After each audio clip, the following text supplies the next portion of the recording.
BBI basketball মাঠে ছোট ছোট বাচ্চাদের নিয়ে আয়োজিত অঙ্কন প্রতিযোগিতার শুভ সূচনা করেন ধর্মনগরের বিধায়ক বিশ্ববন্ধু সেন। 23 জানুয়ারি মঙ্গলবার দুপুর আনুমানিক 12টা 30 মিনিট নাগাদ উত্তর ত্রিপুরা জেলার জেলা সদর ধর্মনগর শহরের বিবিআই বাস্কেটবল মাঠে একটি অঙ্কন প্রতিযোগিতার আয়োজন করা হয়।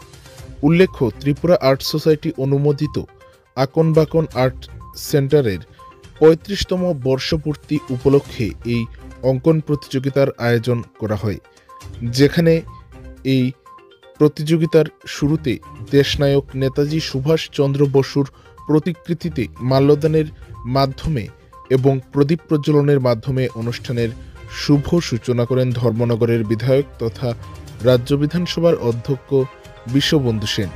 এছাড়াও এই অনুষ্ঠানে উপস্থিত ছিলেন পুর পরিষদের উক্ত এলাকার কাউন্সিলর এবং অন্যান্য কর্মকর্তারা।